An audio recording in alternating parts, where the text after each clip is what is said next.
Sometimes the people who should love us most are the ones who hurt us deepest. Every child deserves to be seen, to be valued. But 17-year-old Maggie Brennan knew only rejection from the one man who should have cherished her. In 1870s Wyoming, her desperate father sold her along with their farm pig to a mountain man named Silas Reed, hoping to rid himself of what he saw as a burden. The townsfolk of Bitter Creek whispered in pity, but Silas wasn't like other men. He looked at Maggie and saw strength, kindness, and a spirit that wouldn't break. He saw what her father never did. What happened next would change both their lives and teach a whole town about true worth. Could a girl who'd never known love learn to trust again? Before we continue, tell us where you're tuning in from. And if this story touches you, subscribe, because tomorrow I've saved something extra special for you. Bitter Creek. Wyoming territory wasn't the kind of place that welcomed softness. The town had grown up around the railroad depot like a stubborn weed, pushing through cracked stone, all sharp edges and hard survival. The buildings leaned into the wind, as if they'd learned long ago that standing straight was a fool's errand. Dust coated everything, the wooden sidewalks, the hitching posts, the faces of men who'd stopped hoping for better years ago. It was October of 1877, and the aspens on the distant mountains had turned gold, the only beauty for 100 miles in any direction. But nobody in Bitter Creek paid much attention to beauty. They were too busy trying to make it through another winter. Maggie Brennan stood at the kitchen window of her father's failing farmhouse, her thick hands red and raw from scrubbing the breakfast dishes in cold water. The pump had frozen again, and she'd had to break the ice in the bucket with the handle of a wooden spoon. At 17, she'd been doing this work for so long, she couldn't remember a time when her hands hadn't hurt. She was a large girl. There was no kind way around it. Her father certainly never tried to find one.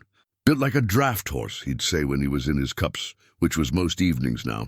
I got your mother's cooking and your grandmother's bulk. Ain't no man gonna want to hitch himself to that wagon. But Maggie had her mother's eyes too, soft brown, like creek stones worn smooth by water, and her mother's gentle spirit, though that had been harder to keep alive. Her face was round and pleasant when she allowed herself to smile, which was rare these days. She kept her dark hair pulled back severe and tight, as if trying to make herself smaller, less noticeable, less of a disappointment. The farmhouse sat 3 miles outside Bitter Creek proper, far enough that Maggie rarely went to town. It was a 2-room structure that had seen better days back when her mother was alive, and there was laughter in the walls. Now it just creaked and settled, groaning under the weight of her father's bitterness. Thomas Brennan had been a different man once, or so Maggie had been told. Ruth Henderson, their nearest neighbor 2 miles down the road, sometimes spoke of the time before Margaret Brennan died of fever when Maggie was 9, before Thomas turned to whiskey, before the farm started its slow decline into ruin. Your mother was the light in that man, Ruth had told Maggie once, pressing a warm hand to her cheek. When she passed, the light went with her. But that's not your fault, child. You remember that. But Thomas Brennan had made certain his daughter knew exactly whose fault it was. Margaret had died bringing Maggie's stillborn brother into the world, and in Thomas's telling of it, Maggie had cost him both a son and a wife. Never mind that Maggie had only been a child herself, watching her mother fade. Never mind that she'd nursed Margaret through 3 agonizing days, singing the songs her mother loved, holding her hand until it went cold. Thomas had a son from his first marriage, Jacob, who was 12 years older than Maggie, and had inherited his father's cruelty without his father's excuse of grief. Jacob had left for California 2 years back, chasing gold or glory or whatever young men chased when they wanted to escape responsibility. He'd promised to send money. He never did. The last letter had come 8 months ago, full of big talk and empty promises. Maggie dried the dishes and set them carefully on the shelf. The shelf her mother had painted yellow once, back when there was money for paint and reason for beauty. The color had faded to a sickly cream, but Maggie couldn't bear to see it bare wood. She touched it sometimes like touching a memory. She heard her father's boots on the porch before she saw him. Heavy, uneven steps. He'd been to town then. Nothing good ever came from Thomas going to town. He pushed through the door without wiping his feet, tracking mud across the floor Maggie had scrubbed that morning. He was a tall man, gone thin and ropey in his 53rd year, all sinew and angles. His face was weathered like old leather, his eyes pale blue and cold. "Get me coffee," he said, not looking at her. Maggie moved to the stove where a pot sat warm. She poured carefully, her hands steady, despite the familiar fear that tightened her chest whenever he came home like this. The cup rattled slightly against the saucer as she set it before him. He wrapped his hands around it and stared into the dark liquid. "Marshall says there's a mountain man coming through tomorrow. Trapper, looking to trade furs for supplies before winter sets in." Maggie waited. Her father never shared town news without purpose. Says he's got money. Good money, silver and gold both. Thomas took a long drink, then met her eyes for the first time. What she saw there made her stomach drop. Says he's looking for more than supplies. Says he needs help on his mountain. Cooking, cleaning, that sort of thing. Father, don't. He held up one hand. Don't start with me. You know how things stand. The bank's gonna take this place come spring if I don't clear the debt. 3 years of bad crops, and that last hailstorm took what little wheat we had. I got nothing left to sell. Nothing but... He stopped, but they both knew what he'd been about to say. Nothing but you. Maggie's throat went tight. I could work in town. Mrs. Patterson needs help at the boarding house. She said no such thing. She said she'd think about it, which is what people say when they're being polite. Nobody wants you, girl. You're too... He waved his hand in her direction, encompassing everything he found lacking. Besides, whatever pennies you'd earn wouldn't put a dent in what I owe. How much do you owe? Maggie asked quietly. More than you can count. He stood abruptly, the chair scraping against the floor. I'm thinking practical thoughts now. For both of us, this mountain man might be the answer. You'd have a roof over your head, food to eat. Better than you got here. You want to sell me. The words came out flat, dead. I want to survive the winter. Thomas turned away from her. And I want you taken care of. Your mother would have wanted that. It was the cruelest thing he could have said, invoking her mother's name to justify this. Maggie felt something inside her go very still and very cold. Mama would be ashamed of you. His hand was fast, it always was, and the slap sent her stumbling against the table. Her cheek blazed with heat, but she didn't cry out. She'd learned long ago not to give him that satisfaction. You watch your mouth. His voice was low and dangerous. I've fed you and housed you for 17 years. I've done my duty by you more than most would have done. Your mother left me with nothing but debt and a daughter who can't even... He stopped himself again, but the words hung in the air anyway. Can't even find a husband. Can't even earn her keep. Can't even be worth the trouble. Maggie straightened slowly. The kitchen blurred at the edges, but she kept her voice steady. When is he coming? Tomorrow, noon, 24 hours. She had 24 hours to figure out what to do, where to go, how to survive what was coming, but even as she thought it, she knew the truth. There was nowhere to go, no family to take her in, no money of her own, no skills that anyone valued enough to hire her for. In this world, in this place, a woman without means was at the mercy of men who rarely had any mercy to spare. Thomas left her standing there, retiring to his room to sleep off whatever whiskey he'd consumed in town. Maggie stood motionless for a long moment, her hand pressed to her burning cheek, and then she walked out the back door into the cold October air. The pig pen was behind the house, a small enclosure where Clover lived. Clover was a year-old sow, pink and grey spotted, with intelligent eyes and a gentle disposition. Maggie had raised her from a piglet, one of a litter born in the spring. Thomas had sold the others, but he'd kept Clover for breeding. Maybe she'll earn her keep, he'd said, even if you can't. But Maggie loved that pig, loved her with a fierceness that embarrassed her, because who loved a pig? Who whispered secrets to an animal and found comfort in its warm, solid presence? Someone who had no one else, that's who.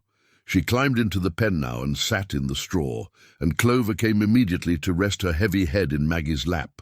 The pig made soft, comforting sounds, and Maggie finally let herself cry. I don't know what to do, she whispered.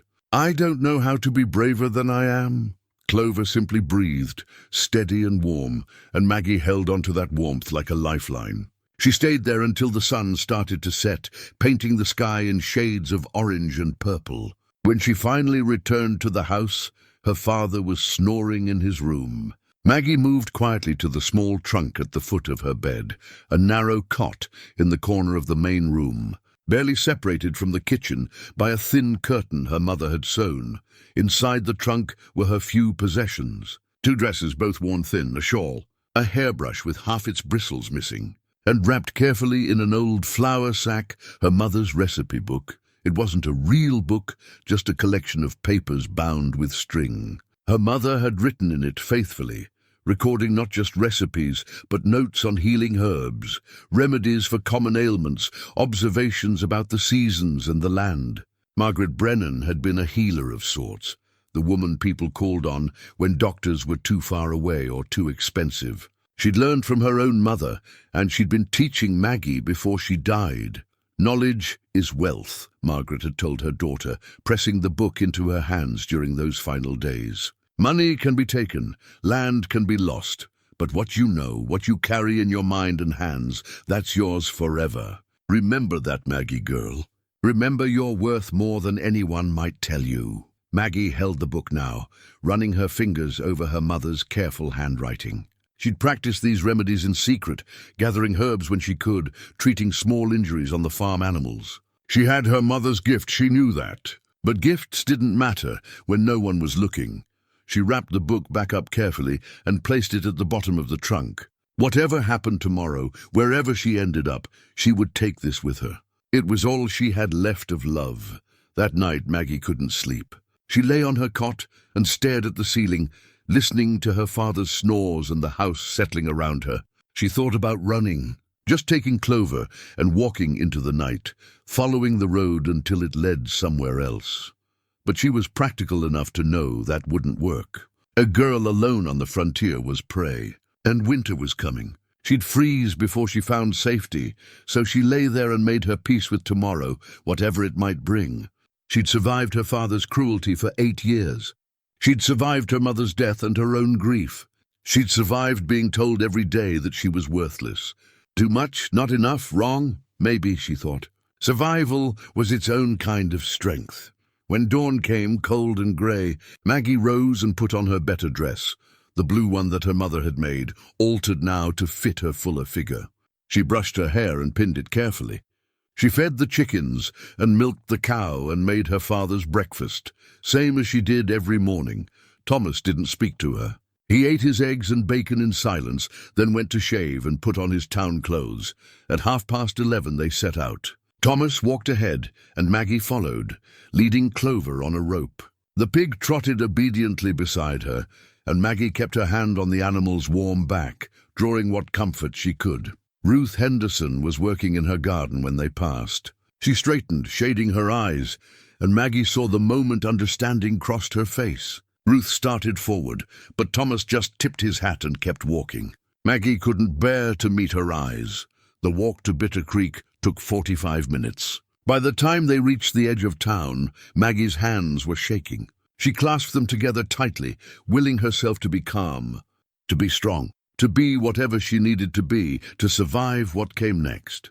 Thomas led her straight to the general store, where a small crowd had gathered. And there, standing beside a loaded pack mule, was a man unlike any Maggie had ever seen. He was tall and broad-shouldered, dressed in buckskin and fur, with a thick beard and long dark hair pulled back from his face. His eyes were a startling grey-green, like a mountain lake, and there was something in them, something watchful and careful and deeply quiet. This was Silas Reed, the mountain man, the stranger who would buy her like livestock and take her to a place she'd never been, for purposes she didn't want to imagine. Thomas pushed her forward slightly. "This is my daughter," he said, "and the pig, like I told you, both for $3 silver and a month's worth of supplies." Maggie's shame was so complete, so total, that she felt herself disappearing inside it. She couldn't look at the mountain man, couldn't look at the gathering crowd. She fixed her eyes on the dirt at her feet and waited for her life to end. Silas Reed looked at the girl standing before him with her eyes cast down, and then he looked at the man who called himself her father. Something cold settled in his chest, a familiar anger he'd learned to keep buried during his years in the mountains. He'd seen many things in his life, had done things in war that still haunted his dreams. But there was something about this transaction that struck him as particularly cruel. The girl was young, perhaps 17 or 18, with a round, soft face that would have been pretty if it hadn't been so carefully emptied of expression. She wore a faded blue dress that had been mended many times, and her hands, work-roughened and red, clutched the rope attached to a placid-looking pig. She was trembling, he noticed. Just slightly, but enough that he could see it. $3 and supplies, Thomas Brennan repeated, his voice too loud. Several townspeople had gathered to watch, and Silas could feel their discomfort, their judgment, their complicity. That's the deal. Silas had come to Bitter Creek for winter provisions, nothing more. He'd heard in the last town that Thomas Brennan was looking to make an unusual trade, but he'd assumed it was equipment or livestock. Not this, never this. He should have turned around and left. Should have told this man exactly what he thought of fathers who sold their daughters. But something made him hesitate, the way the girl held herself so carefully still, the way her knuckles had gone white around that rope, the way she seemed to be holding her breath. If he walked away, what would happen to her? Would Brennan find another buyer, someone less scrupulous? Or would he simply work her until she broke, the way he'd clearly been doing for years? Silas had spent 5 years in the mountains, running from human company, from memories and pain and the world's capacity for cruelty. But standing in this dusty street, looking at this girl who couldn't even meet his eyes, he realized he couldn't run from this. "I'll need to speak with the young lady," he said quietly. "Alone," Thomas's face darkened. "Now hold on. Alone," Silas repeated, his voice harder now. "If she's old enough to be traded like property, she's old enough to speak for herself," the crowd murmured. Thomas looked like he wanted to argue, but something in Silas's expression made him back down. "Fine, 5 minutes. But the deal stands." Silas gestured to the side of the building, away from the watching eyes. The girl hesitated, then followed, the pig trotting obediently beside her. When they were out of earshot, Silas crouched down so he wasn't looming over her. Up close, he could see the fading bruise on her cheek, barely hidden by her hair. "What's your name?" he asked gently. She blinked, as if surprised he'd asked. Maggie Brennan, Maggie. I'm Silas Reed." He paused, choosing his words carefully. "I want you to understand something. I didn't come here looking for this. I came for supplies, but I can see your situation isn't good." Her jaw tightened, but she said nothing. "If I walk away right now, what happens to you?" Maggie finally looked at him, and her eyes were older than her years. "He'll find someone else, or he'll—" She stopped. "It doesn't matter. It matters to me." Silas reached into his coat and pulled out a worn leather pouch. He loosened the strings and showed her the contents, $3 silver, exactly what her father had demanded. "This is what he thinks you're worth. 3 pieces of silver. But I want you to know something, Maggie Brennan. That's not your worth. That's his shame." Her eyes filled with tears, but she blinked them back fiercely. "My cabin is 2 days' ride into the mountains," Silas continued. "It's remote, quiet. I live alone. Have for 5 years now. I'll be honest with you. I could use help with cooking and keeping the place organized. But I want to make something very clear." He met her eyes steadily. "You would have your own room, your own space. I won't touch you, won't force you to do anything you don't want to do. And if at any time you want to leave, I'll bring you back to town myself. You understand?" Maggie stared at him. "Why would you do that?" "Because everyone deserves to be treated with respect. And because," he paused, "because I've seen what it looks like when people are treated like they don't matter. I won't be part of that." She was quiet for a long moment. Then in a voice barely above a whisper, she said, "He'll take the money and drink it away. By spring it'll be gone, and he'll have nothing. That's his choice to make, not yours to carry." Maggie looked down at Clover, running her hand over the pig's bristled back. "Can she come? The pig?" "Of course. And my mother's book?" I have a book, Recipes and Herbs. It's all I have of her. Bring whatever you want. It's yours, she nodded slowly, and Silas saw the moment she made her decision. It wasn't acceptance exactly. It was resignation, mixed with a tiny, fragile thread of something that might have been hope. They walked back around the building together. Thomas was pacing, his face flushed. "Well, the deal is acceptable," Silas said. He counted out the $3 silver and placed them in Thomas's palm, and with each coin, he felt like he was participating in something fundamentally wrong. But he told himself it was better this way. Better him than someone worse. Thomas pocketed the money quickly, as if afraid Silas would change his mind. "She's a hard worker, knows her way around a kitchen. You'll get your money's worth." Silas ignored him. He turned to Maggie. "Do you need to get anything from your home?" "Yes, my things. They're in a trunk. I'll take you." "No need," Thomas said quickly. "I'll bring her things to town tomorrow." "You can—" "I'll take her now." Silas's voice was quiet but final. "And then we'll leave." The walk to the Brennan farmhouse was silent. Thomas stayed in town, probably heading straight to the saloon, while Silas followed Maggie and Clover down the dusty road. Ruth Henderson was still in her garden, and when she saw them coming, she dropped her tools and hurried over. "Maggie," she said, her voice breaking. "Oh, child." "It's all right, Mrs. Henderson." Maggie's voice was steady, though her eyes were bright with unshed tears. "This is Mr. Reed. He's taking me to his cabin up in the mountains." Ruth looked at Silas with fierce, protective eyes. "You hurt this girl, and God is my witness, I'll find you." "I understand, ma'am." "And I give you my word, she'll be safe." Ruth pulled Maggie into a tight embrace. "You're a good girl, a strong girl. Don't you forget that." She pressed something into Maggie's hand, a small pressed wildflower, dried and fragile. "From your mama's garden. I saved it. You keep it, and you remember you come from love, even if it doesn't always feel that way." Maggie clutched the flower like it was gold. "Thank you." At the farmhouse, Maggie gathered her belongings quickly. The trunk wasn't large. It held 2 dresses, a shawl, a few personal items, and the precious recipe book wrapped in cloth. Silas carried it easily to his pack mule and secured it carefully. "Is there anything else?" he asked. Maggie looked back at the house, the peeling paint, the sagging porch, the window where she'd spent so many hours staring out at a world that seemed determined to keep her locked away. "No, there's nothing else." They set out as the sun began its descent toward the western mountains. Silas led his mule, and Maggie walked beside him, Clover on her rope.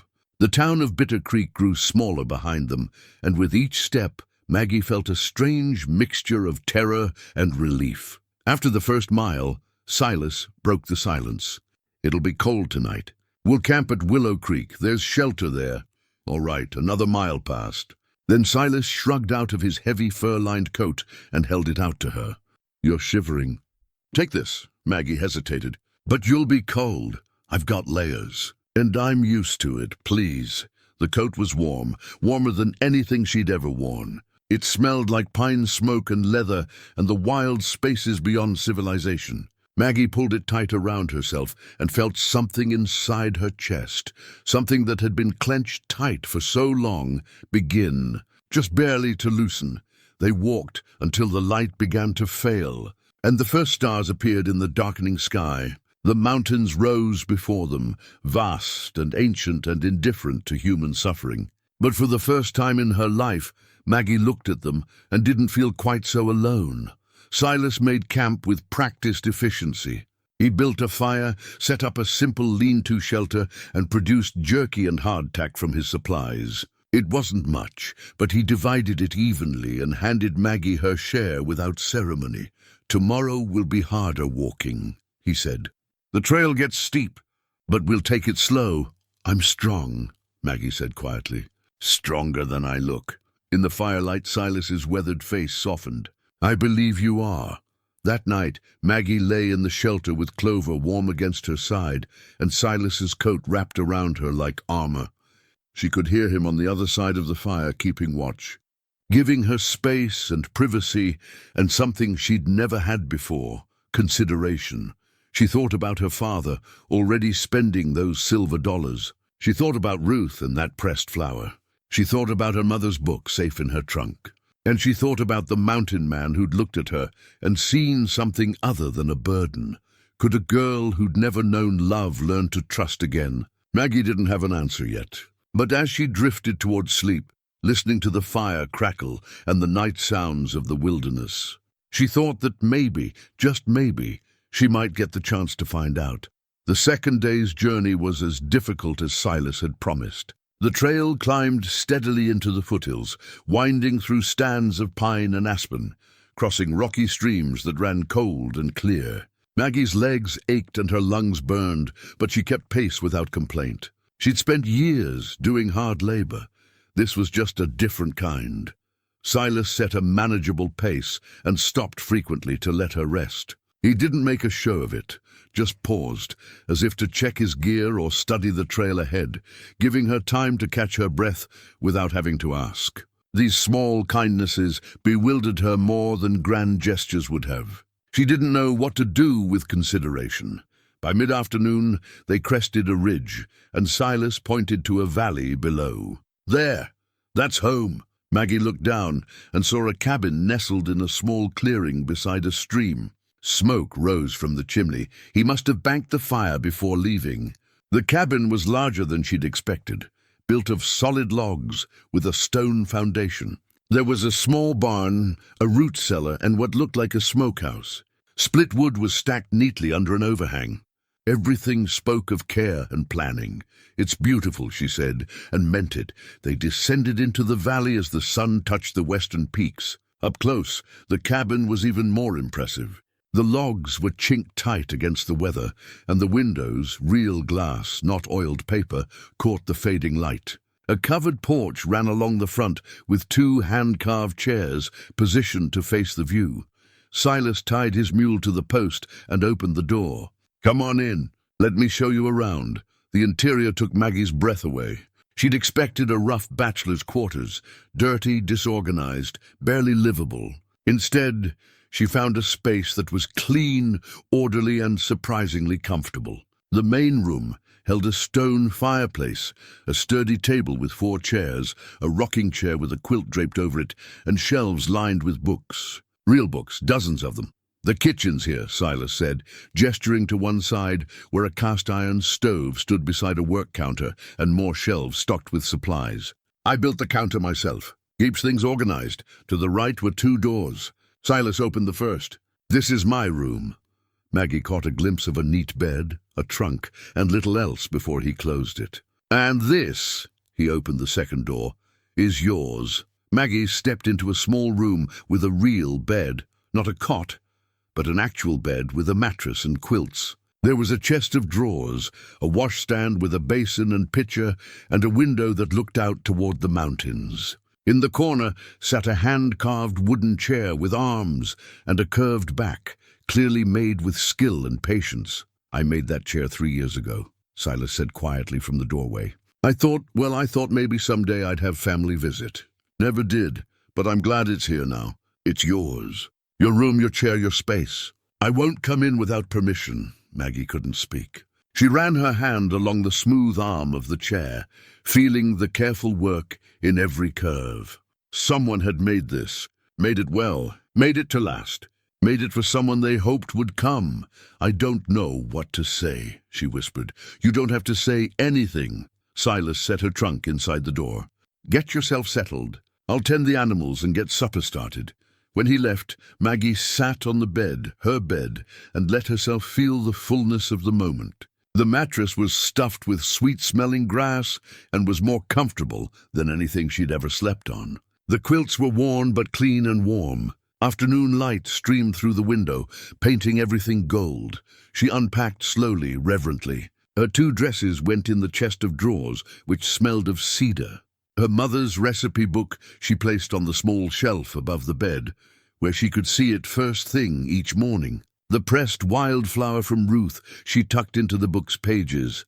When she emerged, Silas had the fire built up and was slicing salt pork into a pan. Clover was already settled in a corner of the barn, with fresh straw and a bucket of water. The mule stood in a stall, munching hay contentedly. "Can I help?"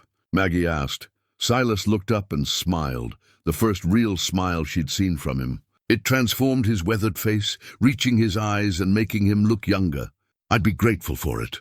I'm adequate in the kitchen, but I'm guessing you're better than adequate." They worked together in comfortable silence. Maggie found her way around the kitchen naturally, noting where things were kept, approving of his organization. She made biscuits from his flour and lard, using techniques her mother had taught her. She added wild onions she spotted hanging from the rafters, and a pinch of herbs she recognized from the jars on the shelf. When they sat down to eat, Silas took his first bite of biscuit and closed his eyes. "Lord have mercy.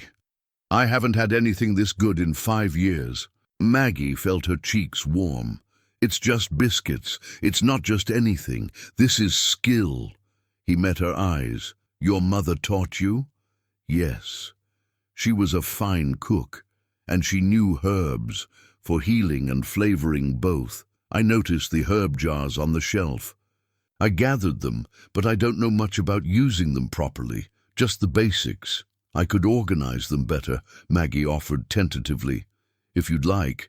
Some of them are mixed up, and a few are getting old. I could gather fresh ones in spring." "I'd appreciate that more than you know." They ate in silence for a while, and it wasn't the heavy, fearful silence of her father's table. It was peaceful, easy. Maggie found herself relaxing in increments, her shoulders dropping, her hands steadying. "Can I ask you something?" Silas said eventually. Maggie tensed but nodded. "That bruise on your cheek, was that him?" She touched her face reflexively. "Yes, the day before you came. I spoke out of turn." Silas's jaw tightened, but his voice stayed gentle. "You don't ever have to worry about that here. You can speak your mind, say what you think. I won't raise a hand to you, Maggie. Not ever. That's a promise." Tears pricked her eyes, but she blinked them back. "Why are you being kind to me?" "Because kindness is what you deserve. And because—" He paused, choosing words carefully. "I spent 20 years as a soldier, saw the worst of what people can do to each other. When the war ended, I came up here to get away from all that cruelty. I won't bring it into my own home." "You were a soldier?" "Union Army. Served all through the war and then some. When I finally mustered out, I just kept walking until I found a place where I couldn't hear the noise anymore. Been here 5 years come spring." Maggie studied him with new eyes. The careful way he moved, the watchfulness, the discipline in everything he did, it all made sense now. "Do you regret it? Coming here?" "Not for a moment."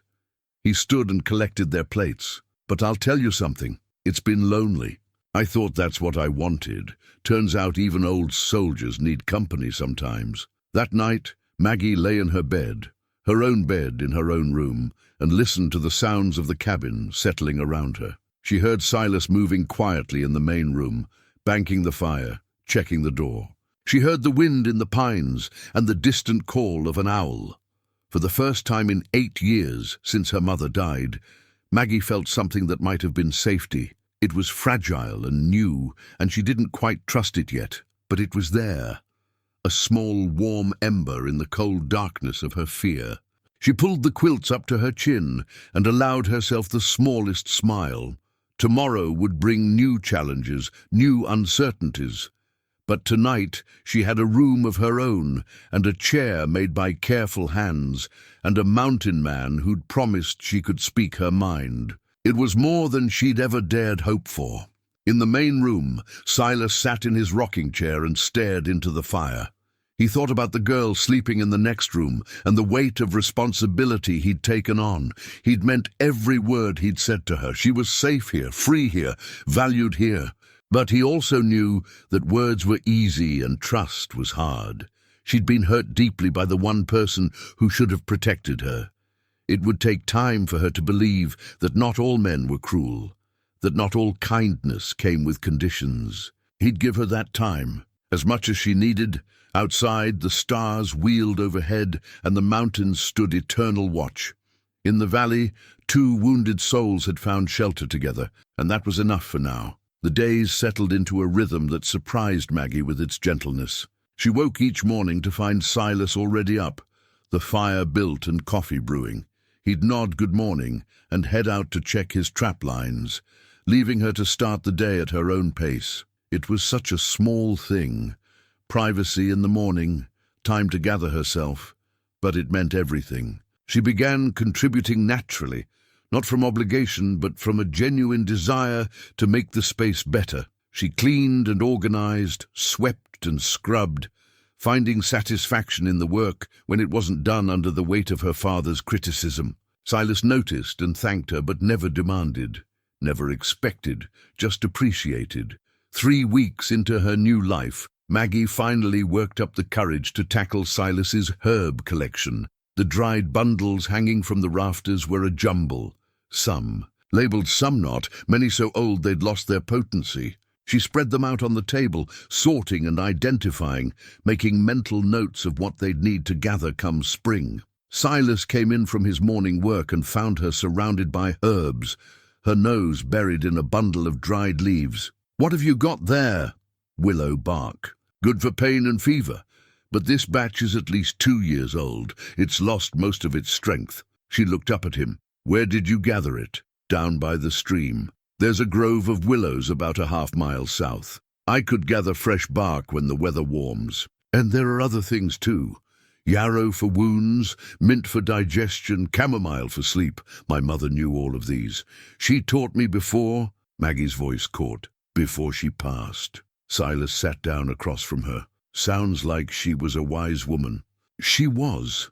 Everyone in Bitter Creek came to her when they were sick or hurt. She never charged much, sometimes just eggs or vegetables in trade. Papa said she was foolish, giving away her skills for nothing. But Mama said healing wasn't something you hoarded. It was something you shared. Your Mama was right. Silas reached for one of the bundles. "I've got a confession. I gathered all these herbs because I knew they were useful, but I don't really know how to use most of them properly. I've just been guessing." Maggie felt a flutter of something unfamiliar, pride perhaps, or purpose. "I could teach you, if you'd like." "I'd like that very much." They spent the afternoon organizing the herbs. Maggie created a proper system, labeling everything clearly in her careful handwriting. She showed Silas which plants were which, how to prepare them, what they treated. He listened attentively, asking questions, taking mental notes. "You've got a real gift," he said finally. "This knowledge, it's valuable, important. Papa never thought so. He said Mama wasted her time with her herbs and remedies, said it was women's foolishness. Your papa was wrong about a lot of things." Silas's voice was firm. "Healing is one of the most valuable skills a person can have. Out here especially. The nearest doctor is 40 miles away, and sometimes that's too far." Maggie looked at him carefully. "Are you hurt? Is that why you wanted me to look at your herbs?" Silas hesitated, then held up his left hand. "Caught it on a steel trap 2 weeks back. I cleaned it and wrapped it, but it's been slow to heal. Nothing serious, but let me see." He unwrapped the bandage to reveal a nasty cut across his palm. The wound was clean, but the edges were red and the tissue looked inflamed. Maggie frowned. "This needs proper care. Why didn't you say something sooner?" "Didn't want to trouble you when you were just settling in." "It's not trouble." Maggie was already moving, gathering what she needed: yarrow to stop infection, comfrey to help the tissue heal, clean cloth for bandaging. "Sit still."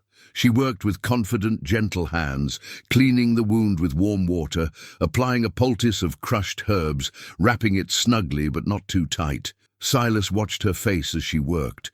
The concentration, the care, the competence. This was a young woman who knew exactly what she was doing. "There," Maggie said, tying off the bandage. "Change this twice a day. Keep it clean and dry. It should heal properly now." "Thank you." Silas flexed his hand carefully. "That feels better already." "You should have shown me sooner. Infections can turn dangerous." "Yes, ma'am." There was gentle humor in his voice. "I'll be sure to report all injuries promptly from now on." Maggie felt herself smile. A real smile, unguarded. "See that you do." That evening, as they prepared supper together, Maggie found herself humming. She stopped abruptly when she realized what she was doing, but Silas just smiled. "That's a nice tune. Your mama teach you that too?" "Yes. She used to sing while she cooked. Said it made the food taste better. Keep singing if you want, I like it." So she did, softly at first, then with more confidence as the melody came back to her. It was a simple song about springtime and flowers, and she hadn't sung it in 8 years. But here in this warm kitchen, with capable hands and useful work, the music came naturally. The days grew shorter and colder as October gave way to November. The first real snow fell on a grey morning, transforming the valley into something out of a dream. Maggie stood at the window and watched the flakes drift down, and felt something unfamiliar stirring in her chest. Contentment, that's what it was. She was content. Silas came in, stamping snow from his boots. "Storm's settling in. We'll be snowed in for a few days, most likely." Instead of fear, Maggie felt only peace. The cabin was well stocked with food and firewood. They had books to read and work to do. And more than that, they had each other's company, which had somehow become something she valued rather than endured. "I made stew," she said, "and fresh bread. You're going to spoil me." "Good. You deserve to be spoiled." The words came out before she could stop them, and Maggie felt her face heat. But Silas just smiled, that warm smile that crinkled the corners of his eyes. "So do you," he said quietly. "I hope you're starting to believe that." Over supper, they talked about the coming winter. Silas described the way the valley looked in deep snow, the wildlife that would appear, the quiet that settled over everything. Maggie told him about her mother's winter remedies, how she'd made syrups and tinctures during the cold months when fresh herbs were scarce. "I'd like to learn that," Silas said. "If you're willing to teach me, I'd like that too." After the dishes were cleared, they sat by the fire. Silas pulled out a piece of wood and a knife and began carving, small, careful cuts that gradually revealed a shape. Maggie watched his hands move, steady and sure, creating something from nothing. "What are you making?" she asked. "A spoon." "For the kitchen. The ladle's handle cracked last week. You made all the furniture here, didn't you? The chairs, the table, the bed frames?" "Yes, gives me something to do during the long evenings. And I like working with wood. It's honest work. What you put in is what you get out." Maggie thought about that. Honest work, honest appreciation. An honest life built on mutual respect and contribution. This was so different from her father's house, where every effort was met with criticism, every kindness with suspicion. "Silas?" she said softly. "Yes?" "Thank you for bringing me here, for treating me like I matter." He looked up from his carving, his grey-green eyes serious. "You do matter, Maggie. You matter a great deal. I hope you're beginning to see what I saw that first day in Bitter Creek." "What did you see?" "Strength, dignity, someone who'd survived things that would have broken lesser people. Someone worth knowing." He paused. "Someone worth $3 silver and a whole lot more." Maggie's throat tightened with emotion. "I'm starting to see it. Or at least, I'm starting to believe that maybe I could. That's enough for now. The rest will come." Outside, the snow continued to fall, piling up against the windows and muffling all sound. Inside, 2 people sat by the fire, working and talking and building something neither of them had quite named yet. A partnership, a friendship, maybe the beginning of something more. Maggie looked at the herbs organized on the shelf, at the kitchen that had become her domain, at the comfortable home she'd helped create. She thought about the hand-carved chair in her room, and the man who'd made it hoping for family. She was starting to feel like maybe she'd found what she'd been looking for all along. Not rescue, she didn't need rescuing, but recognition. Someone who saw her for who she truly was. And that, she was beginning to understand, was worth everything. The heart of winter arrived with a ferocity that kept them cabin-bound for days at a time. Snow piled high against the walls, and the wind howled through the valley like something alive and hungry. But inside, the cabin stayed warm, and Maggie found herself grateful for the isolation. It gave her space to heal in ways she hadn't expected. One evening in late December, while organizing firewood near Silas's room, Maggie noticed a small wooden box tucked on a high shelf. It was dusty, clearly untouched for some time, and before she could think better of it, her curiosity got the better of her. "I'm sorry," she said immediately when Silas came in and found her holding the box. "I was cleaning and I saw it and I shouldn't have—" "It's all right," Silas said quietly. "You weren't snooping, and maybe it's time someone else knew." He took the box gently and opened it. Inside was a silver locket on a delicate chain. He held it out to her, and when she opened it, she saw the faded photograph of a beautiful young woman holding a small child, a girl, perhaps 3 years old. Her name was Sarah, Silas said, his voice rough with old grief. "The little one was Emma, my wife and daughter." Maggie's breath caught. "Silas, I'm so sorry. I didn't know. Nobody does. It's been 7 years now. Feels like yesterday and forever at the same time." He sat down heavily in his rocking chair. "We had a small homestead in Missouri. Nothing fancy, but it was ours. Then the fever came through one summer. Took half the county before it burned itself out. Sarah and Emma, they both got sick within days of each other." He stopped, his throat working. Maggie waited, giving him the space to continue or not as he chose. "I tried everything. Every remedy I knew, every doctor within riding distance. Nothing helped. Sarah went first, then Emma 3 days later. I buried them on the hillside overlooking the house, and then he shook his head. I couldn't stay there. Everywhere I looked, I saw them, heard them. I sold everything and just started walking west. Kept walking until I found this valley, and I've been here ever since." Maggie sat down across from him, the locket still warm in her hand. "Is that why you came down from the mountain?" "Why you helped me, partly. I saw you standing there with your head down, your father selling you like livestock, and I thought about Emma, about what kind of life she would have had if I hadn't been there to protect her. No child deserves what you went through, Maggie. No one does. I'm not a child anymore. No, you're not." His eyes met hers. "You're a strong, capable woman who deserved better than what life gave you. Same as Sarah deserved more years, and Emma deserved the chance to grow up. The world isn't fair, but that doesn't mean we can't try to do right when we see wrong." Maggie looked at the photograph again, the young mother's proud smile, the child's trusting eyes. They were beautiful. They were everything. Silas took the locket back and closed it carefully.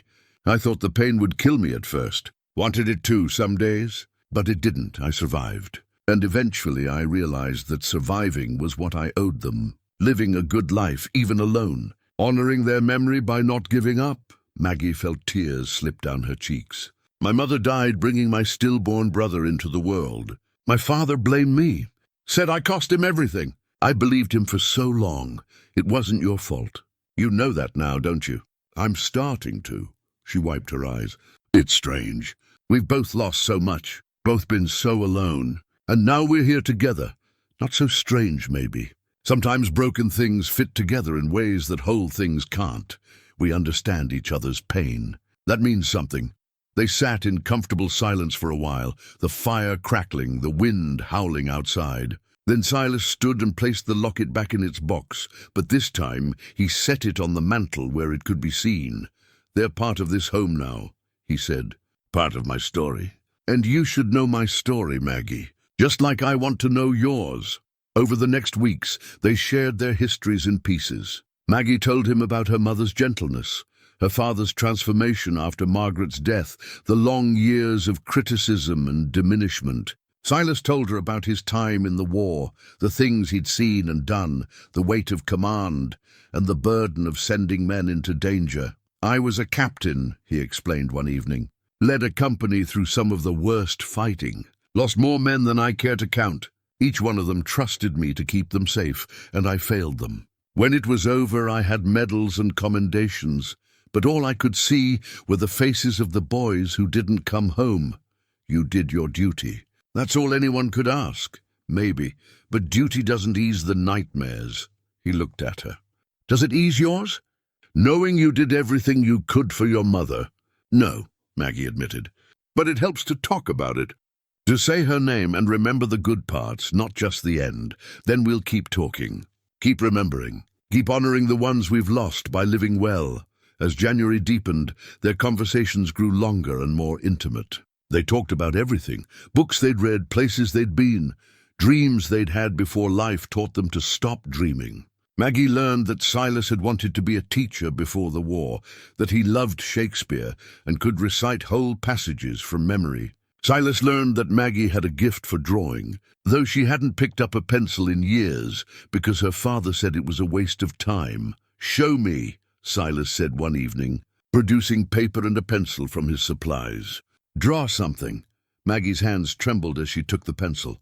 She started slowly, uncertain, but as the lines took shape, something inside her loosened. She drew the view from her window, the mountains and the pines and the curve of the stream. It wasn't perfect, but it was honest and real.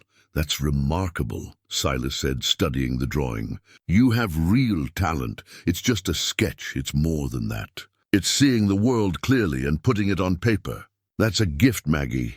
She looked at her drawing, at the proof that she could create something beautiful, and felt a shift inside herself. Her father had been wrong about so many things. Wrong about her worth, her abilities, her purpose.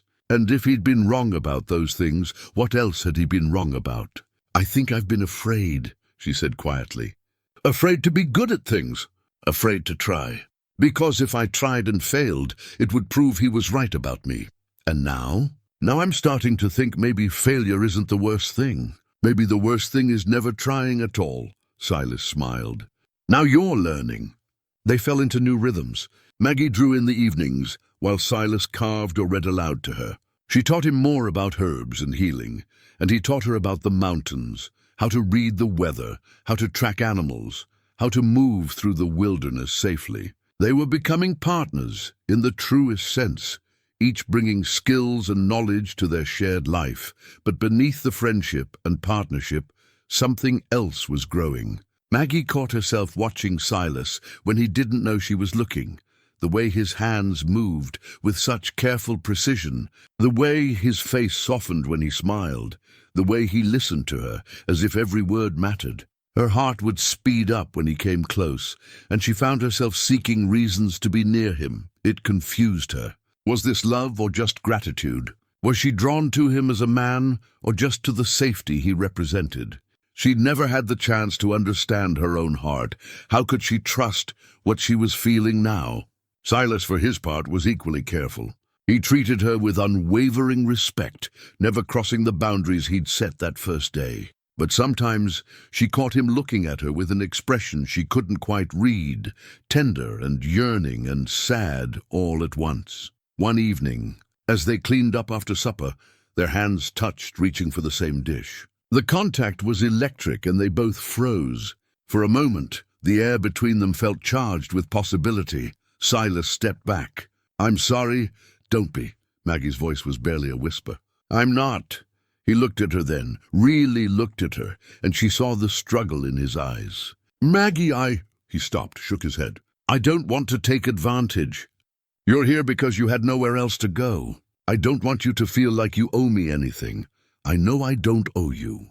That's not what this is. Then what is it?" She didn't have words for what was growing between them.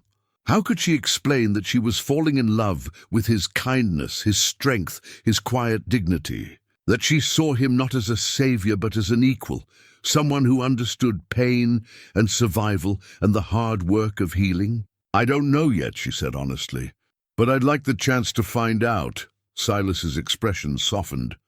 "I'd like that too, but we'll take it slow. No rushing, no pressure. We have time." "Yes," Maggie agreed. "We have time." But even as she said it, she felt the first whisper of something that might have been urgency. Because time, she was learning, was never guaranteed.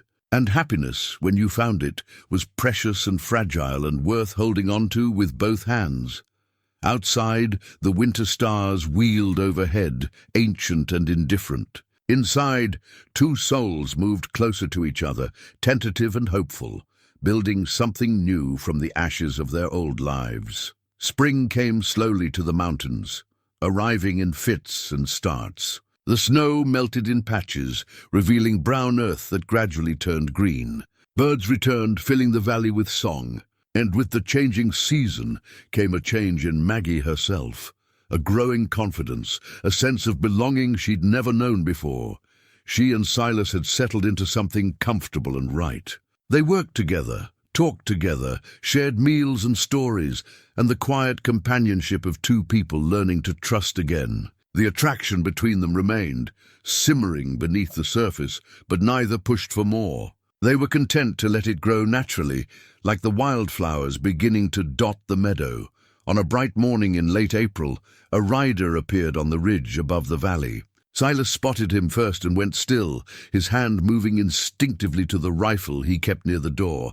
"Someone's coming," he said quietly. Maggie felt her stomach clench with sudden fear. In all these months, they'd seen no one. The isolation had been a blessing, a sanctuary. But now, the outside world was intruding. The rider descended slowly, leading a pack horse. As he drew closer, Maggie could see he was a trader, his animals laden with goods, his weathered face friendly enough. But it was what he carried that made her blood run cold. "Letter for you, Reed," the trader called as he dismounted.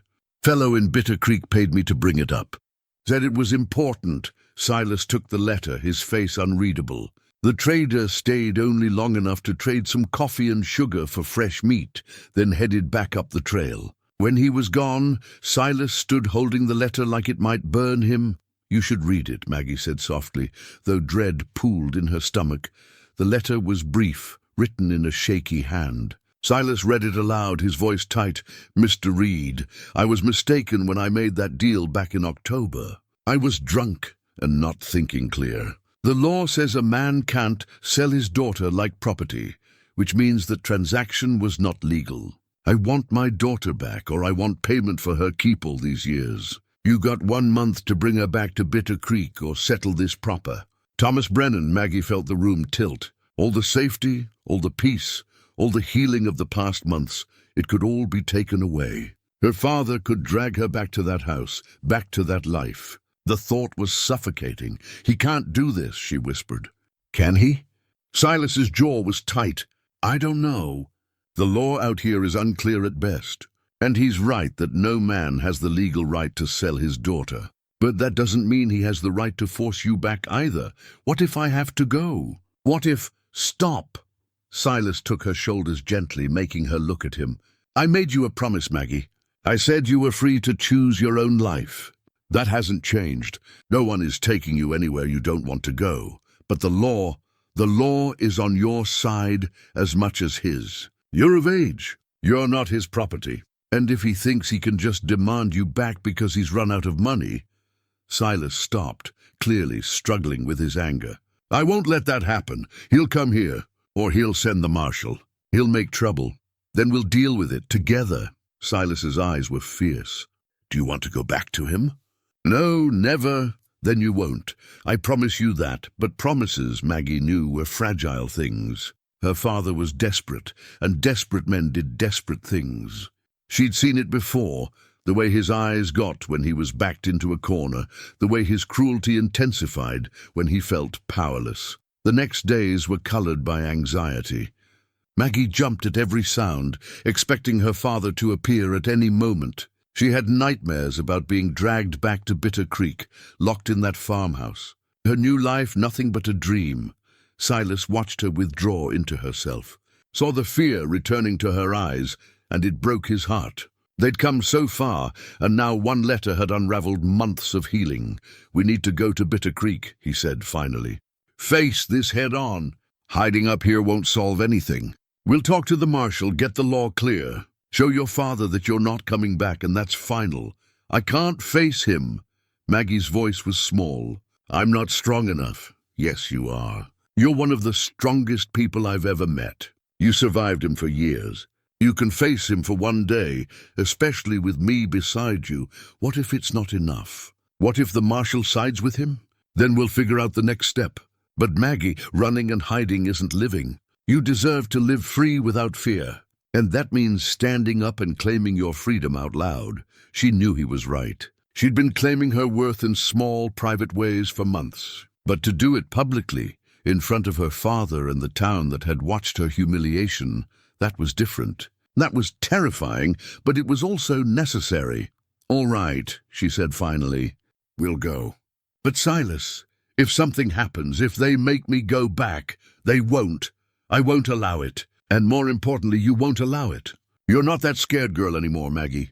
You're a woman who knows her own worth. Remember that." They spent the next week preparing. Maggie worked with renewed focus on her herbs, creating tinctures and salves, organizing everything carefully. It gave her something to do with her hands, a way to channel her nervous energy. Silas watched her work and saw the determination beneath the fear. One evening, she showed him a small leather pouch she'd sewn. "My mother's recipes. I copied the most important ones onto good paper. If anything happens, nothing's going to happen. But if it does, I want you to have these. The knowledge shouldn't be lost. And her voice broke, I want you to have something of mine, something that matters." Silas took the pouch carefully, understanding the weight of what she was giving him. "I'll keep it safe. But you'll be the one using these recipes, Maggie, here in this cabin for years to come. That's what's going to happen." She wanted to believe him, wanted to trust that the life they'd built together was solid enough to withstand her father's greed and manipulation. But doubt gnawed at her. That night, unable to sleep, Maggie got up and found Silas sitting by the banked fire, keeping watch. He looked up when she entered and wordlessly opened his arms. She went to him and he held her while she cried for her lost mother, for her stolen childhood, for the fear that she might lose the one good thing she'd ever found. "I'm falling in love with you," she whispered into his shoulder. "And that terrifies me almost as much as going back." Silas pulled back to look at her face. "Why does it terrify you?" "Because love can be used against you. Because caring about someone gives them power to hurt you. Because I don't know if what I feel is real or just need and gratitude and—" "Maggie," he cupped her face gently, "I'm falling in love with you too. Have been for months. And I'm scared too. Scared of failing you. Scared of not being enough. Scared that you'll realize you deserve better than an old soldier hiding in the mountains. You're not hiding anymore. Neither am I. No, we're not." He pressed his forehead to hers. "So we'll face this together. We'll go to Bitter Creek and we'll stand up for what's right. And when it's done, we'll come home. To this cabin, to the life we're building together. Promise?" "I promise. And Maggie, when this is over, when you're truly free, I'm going to ask you a question. A very important question. But I want to wait until you can answer without fear hanging over you." She knew what question he meant. Her heart swelled with hope and terror in equal measure. "I'll be ready to answer it." Good. They sat together until dawn, drawing strength from each other. When the sun rose, painting the mountains gold and pink, they began their preparations. In 3 days, they would leave for Bitter Creek. They would face Thomas Brennan and whatever the law decided. They would fight for the life they'd built, and Maggie, for the first time, truly believed they might win. The journey to Bitter Creek took 2 days, and each mile felt like a step backward into the person Maggie used to be.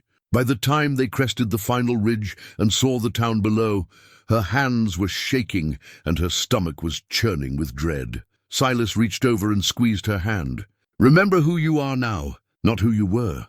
They rode into town at midday, and Maggie felt every eye turned toward them. Whispers followed them down the main street. She kept her head up the way Silas had taught her, and tried to ignore the stares. Ruth Henderson saw them first. She dropped her shopping basket and rushed over, pulling Maggie into a fierce embrace. "Thank God, I've been so worried. Your father's been telling everyone—" She stopped, glancing at Silas. "It doesn't matter what he's been saying. What matters is you're all right." "I'm more than all right," Maggie said, and meant it. "Mrs. Henderson, I'm happy." Ruth's eyes filled with tears. "I can see that. Oh, child, you look like yourself again. Like the girl your mother raised." They went directly to the marshal's office. Marshal Garrett was a tired-looking man in his 50s, more accustomed to settling disputes about property lines than complex questions of law. He looked up from his desk as they entered, his expression wary. "Mr. Reed, Miss Brennan, I was wondering when you'd show up." "We got Thomas Brennan's letter," Silas said.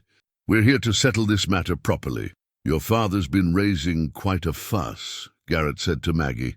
Says he was coerced into selling you, that the transaction wasn't legal, that he wants you returned to his care. His care. Maggie's voice was sharp. Marshal, he sold me for $3 silver. That's not care. I know what it is, Miss Brennan. And legally he's right that a man can't sell his daughter. That part of the transaction was invalid from the start. Maggie's heart sank. So I have to go back? I didn't say that. You're 17 years old, nearly 18. Old enough to choose where you live and who you live with. The question is whether Mr. Reed here took advantage of a bad situation, or whether you went willingly. I went willingly, Maggie said firmly. My father made it clear I wasn't welcome in his home. Mr. Reed offered me work and a safe place to live. I accepted. There's no crime in that. Your father says otherwise. Says you were coerced. Says, Garrett paused uncomfortably. He's implying things about your relationship with Mr. Reed that would make the situation more complicated. Maggie felt her face flame, but Silas's voice was ice. Thomas Brennan can imply whatever he likes. The truth is that Miss Brennan has her own room, her own space, and has been treated with nothing but respect. If he's suggesting otherwise, he's a liar as well as a poor excuse for a father. I believe you, Garrett said. But that doesn't solve our problem. Brennan's demanding either his daughter's return or compensation for her upkeep over the years. Says he spent considerable money raising her and deserves reimbursement. Reimbursement. Maggie's voice rose. He wants money for feeding me? For keeping a roof over my head? That's a father's duty, not a business transaction. Nevertheless, that's what he's claiming. Garrett looked uncomfortable. Look, I'll be honest with you both. The law here is murky. I could rule either way and someone would appeal. The best solution is for you to work this out between yourselves. Come to an agreement everyone can live with. I'll speak with him, Silas said. Name his price and I'll pay it, if that's what it takes to end this. Before Maggie could protest, the door banged open and Thomas Brennan strode in, with Jacob behind him. Maggie's heart stopped. Jacob was supposed to be in California. Why was he here? Her father looked worse than she remembered. Thinner, grayer, with a desperate edge to his eyes. Jacob looked angry and drunk, which was his usual state. But it was seeing them together that made Maggie's stomach drop. They'd clearly coordinated this. There she is, Thomas said. My daughter, the one this man kidnapped from me. Nobody kidnapped anyone, Silas said quietly, but with an edge of warning. Maggie came willingly and she's staying willingly. Willingly. Jacob sneered. She doesn't know what she wants. She's simple, always has been. Needs her family to look after her, Maggie found her voice. I'm not simple, and I don't need either of you. That's not what the law says, Thomas snapped. The law says I'm your father, and I have a right to— You have no rights. The voice came from the doorway, sharp and clear. Ruth Henderson stood there, her face flushed with anger, and she was holding a book, a ledger of some kind.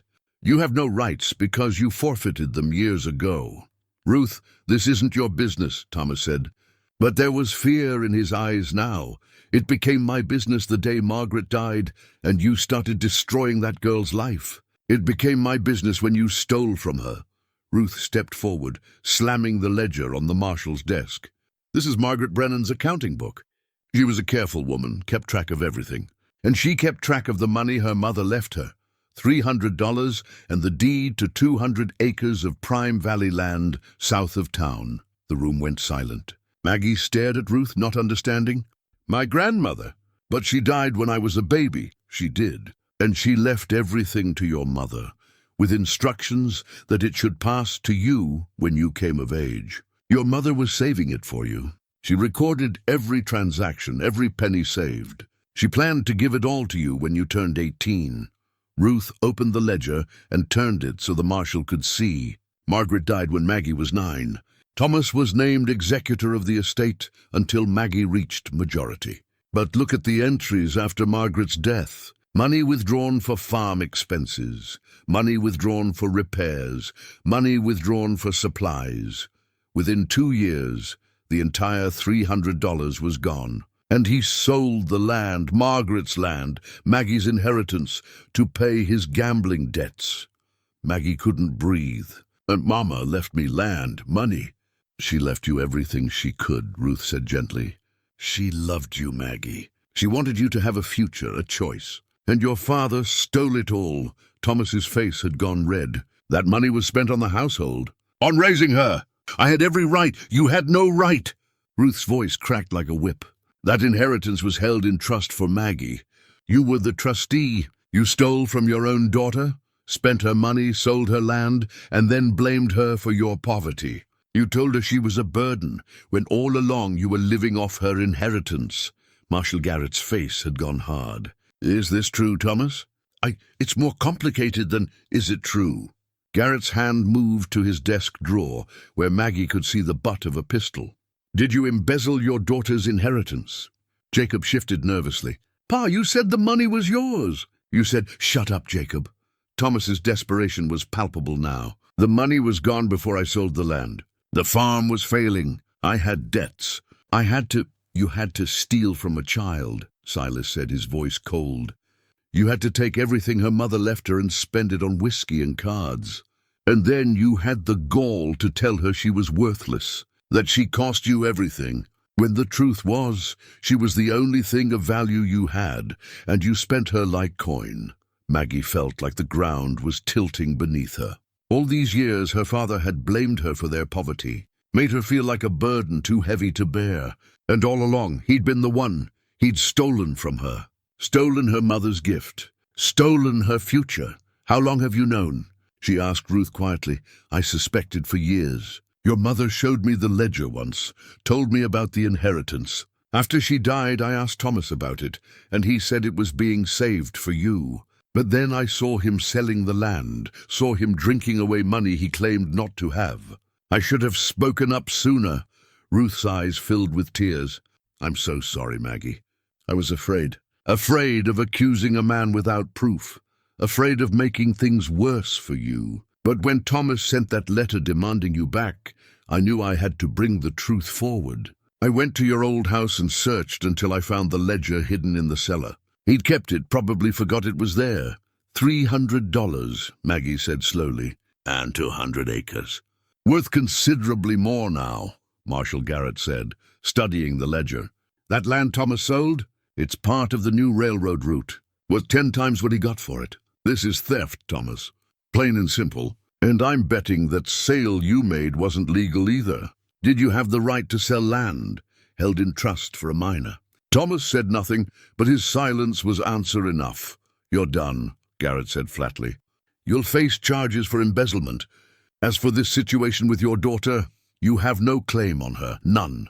The original transaction was invalid, yes, but not because you have any rights, because she was never yours to sell. She's a free woman, and she can choose where she lives. Maggie looked at her father, this man who'd made her feel small and worthless for 8 years, and she felt nothing. No anger, no pain, just a vast emptiness where his power over her used to be. I'm not coming back, she said clearly.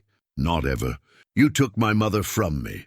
You took my inheritance. You tried to take my future, but you failed. Because I found something you could never give me, I found my worth. And it has nothing to do with you.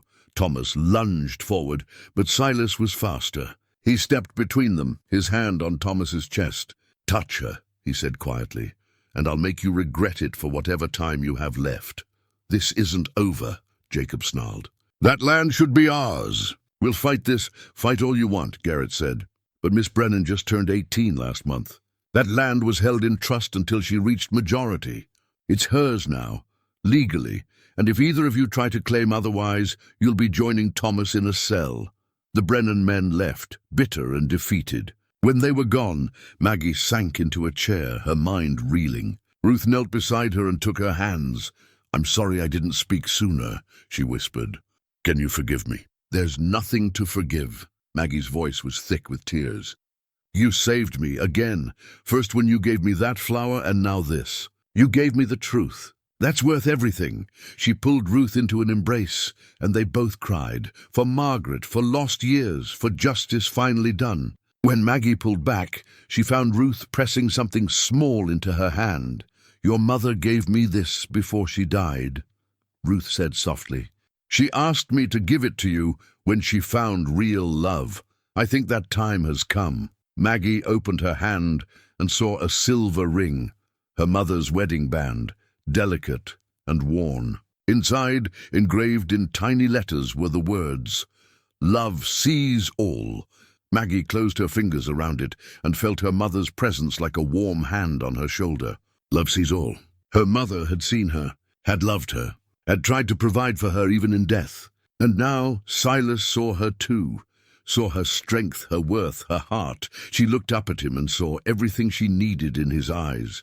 They would go home, they would build a life, and she would finally be free. The revelation about her inheritance changed everything. Maggie spent the rest of that day in the marshal's office, going through paperwork with Ruth and Marshal Garrett, piecing together the full scope of what her mother had left her.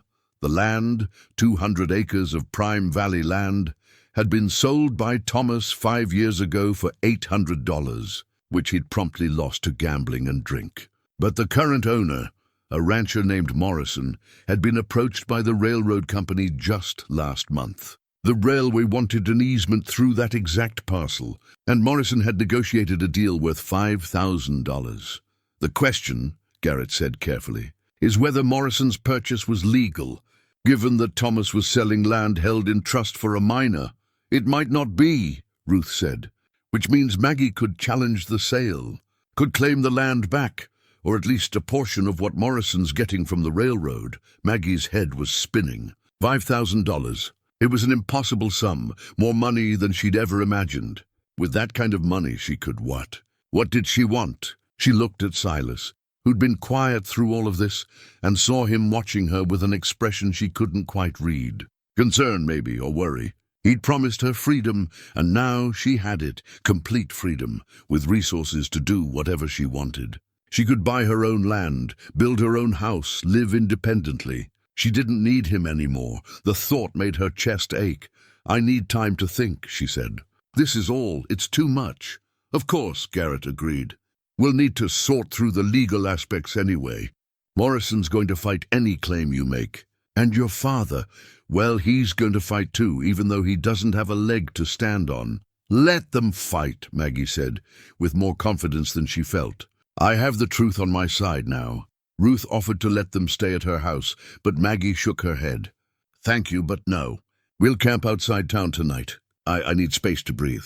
To think, they made camp by a stream a mile from Bitter Creek, the same stream where Maggie had once picked wildflowers with her mother. The memory should have hurt, but instead it felt like a blessing.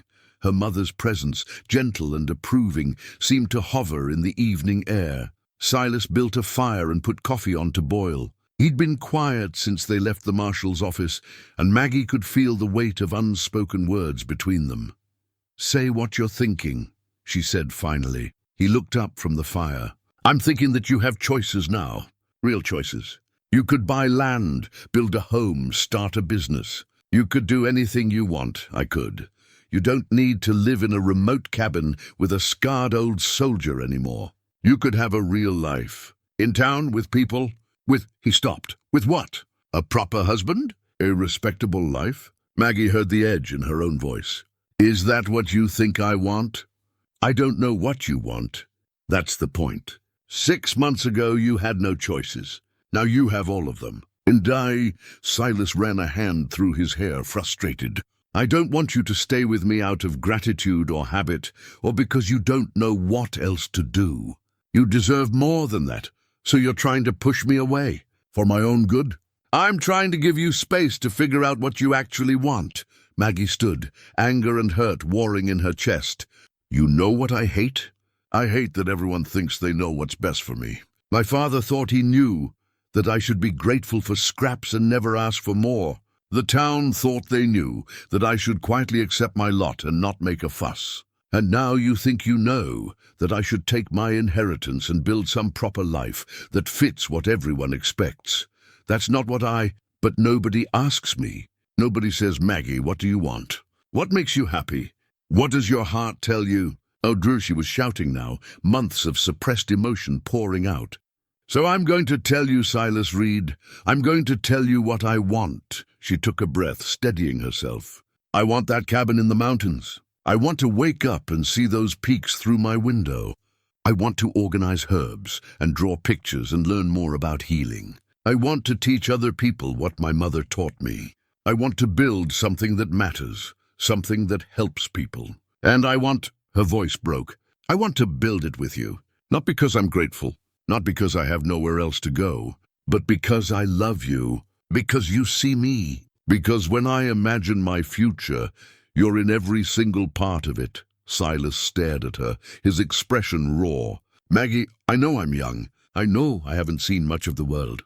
But I know what I feel. And if you're trying to push me away because you think it's noble, or because you think I'll regret choosing you, then you're wrong. The only thing I'd regret is not fighting for what I want. For who I want. For a long moment Silas said nothing. Then he crossed to her in 3 strides and pulled her into his arms. I love you, he said fiercely.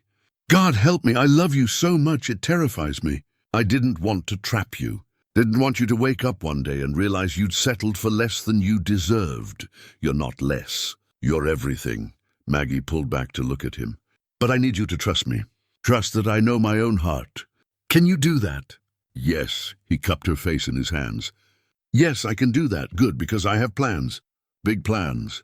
And I need your help to make them happen. They sat by the fire, and Maggie laid out her vision. With her inheritance, she could reclaim her mother's land, or at least claim a portion of the railroad money. But she didn't want to build there, close to Bitter Creek and bad memories. She wanted to use the money differently. Your valley, she said. It's perfect. Remote enough for peace, but not so far that people couldn't reach us if they needed to. I want to build a healing farm there, a place where people can come for medicine and treatment, where women in bad situations can find refuge, where I can teach others what my mother taught me. Silas listened, his eyes bright. That's Maggie, that's remarkable. We'd need to expand the cabin, build proper spaces for patients, plant an herb garden, maybe add a small barn for people who need to stay for a few days. It would be work, but it would be worth it. It would be using your gifts the way they were meant to be used. He took her hands. I'll help you build it. Every nail, every board. We'll make it together, and you'll marry me? The words came out before she could stop them, bold and terrifying. That was the question you wanted to ask, wasn't it? When this was over? Silas laughed, surprised and delighted. I believe the man is supposed to ask that question. Why? I know what I want. I'm asking. Then yes. Yes, 1,000 times yes. I'll marry you, Maggie Brennan. I'll spend the rest of my life making sure you never doubt your worth again. They kissed then, sweet and sure, sealing the promise. When they pulled apart, Maggie was smiling wider than she ever had. We should do it properly, though, Silas said. The proposal. You deserve that. Later. Right now, we have work to do. They spent the evening planning. Tomorrow, they'd return to the marshal's office and formally challenge the land sale. They'd hire a lawyer if they had to. Fight Thomas and Morrison both, if necessary. Ruth had already agreed to testify about Margaret's intentions and Thomas's theft. With the ledger as evidence, they had a strong case, but they also had to prepare for Thomas and Jacob to escalate. Desperate men did desperate things, and the Brennan men had nothing left to lose. They might try something, Silas said quietly. Attack you or me. Try to intimidate witnesses. We need to be careful. I'm not afraid anymore. Maggie meant it. Let them try. They can't hurt me now. They have no power over me. Still, we should ask Marshal Garrett to keep watch. And maybe, he hesitated, maybe we should get legally married before we leave town. Make it official. That way, there's no question about your status. No way for Thomas to claim guardianship or any other nonsense. You want to marry me tomorrow? I want to marry you yesterday. Tomorrow will do. He smiled. Unless you want a big ceremony with... No, I want simple. I want Ruth there as witness, and I want to start our life together without any more waiting. We've both waited long enough. They held each other as the fire burned down to embers. Above them, stars wheeled through the vast Wyoming sky, the same stars that had watched over Maggie's mother, that had witnessed her pain and her hopes. The same stars that would watch over the life Maggie was about to build. The next morning, they returned to Bitter Creek with purpose. Marshal Garrett agreed to post a deputy outside Ruth's house, where Maggie would stay until the legal matters were settled. Silas would camp nearby, within shouting distance. They found a lawyer, a sharp-eyed woman named Mrs. Thornton, who'd recently moved to Bitter Creek from Denver. She reviewed the ledger, listened to Ruth's testimony, and nodded with satisfaction. "This is a strong case," she said. "Morrison purchased in good faith, so we may not be able to reclaim the land itself. But the railroad money is another matter. Your mother's inheritance was stolen. The proceeds from that theft funded your father's life for years. He owes you restitution. And if the sale was legally invalid because he was selling trust property without proper authority, then Morrison's subsequent windfall was built on stolen land. You're entitled to a significant portion of that $5,000. How much?" Maggie asked. "I'd argue for half, minimum. Possibly more. It depends on how the judge sees it. But between the theft, the invalid sale, and the current windfall, you have multiple claims. We'll file tomorrow." That afternoon, Maggie and Silas went to the small church at the edge of town. The minister was an elderly man with kind eyes who asked no questions when they requested a simple ceremony. Ruth stood as witness, weeping happy tears. Marshal Garrett came too, both as witness and as protection. Maggie wore her blue dress, the one her mother had made. Silas wore his best shirt, cleaned and pressed. They had no rings yet. Maggie still wore her mother's wedding band on a chain around her neck, waiting for the right moment to transfer it to her finger. The ceremony was brief. "Do you, Silas Reed, take this woman to be your lawfully wedded wife?" "I do." "Do you, Margaret Brennan, take this man to be your lawfully wedded husband?" "I do." Her voice was clear and strong. "Then by the power vested in me, I pronounce you husband and wife." When Silas kissed her, Maggie felt something settle into place. This was right. This was real. This was the beginning she'd been waiting for. They signed the papers, making it official. Mrs. Maggie Reed, a new name for a new life. That evening they celebrated at Ruth's house with a simple supper. But the celebration was cut short when a breathless deputy burst through the door. "Marshal, there's trouble at the Morrison ranch. Someone set fire to the hay barn. Morrison's saying it was the Brennan boys." Garrett's face darkened. "How bad?" "Bad enough. Fire's out now, but Morrison's hopping mad. Says if he finds Thomas or Jacob, he'll shoot them on sight. I'll handle Morrison."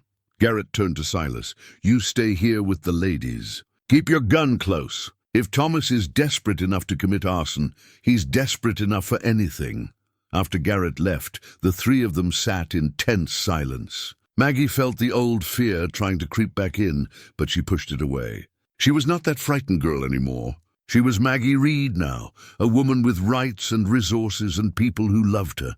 But she was also practical enough to know that cornered animals bite. "He'll come here," she said quietly.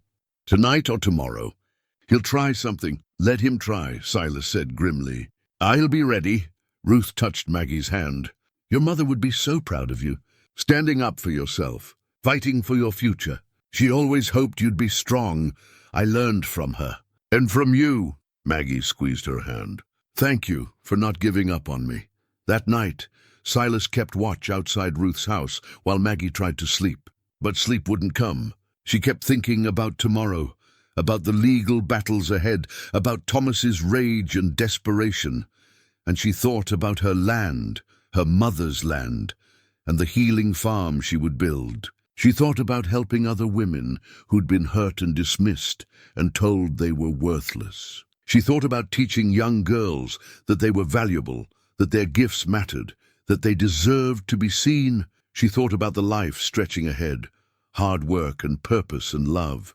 It wouldn't be easy. There would be challenges, setbacks, moments of doubt, but she wouldn't face them alone. She had Silas and Ruth, and most importantly, she had herself, her strength, her skills, her unbreakable will to survive and thrive. When dawn finally came, Maggie rose and dressed with care. Today, they would file the legal claim. Today, they would stand before the town and demand justice. Today, she would prove once and for all that she was not a burden or a mistake or something to be ashamed of. She was Maggie Reed, healer, survivor, woman, of worth, and she was done apologizing for. existing. They arrived at the marshal's office at 9 o'clock sharp. Mrs. Thornton already waiting with a sheaf of papers. A small crowd had gathered. Word had spread that Margaret Brennan's daughter was challenging her father's theft, and everyone wanted to witness the confrontation.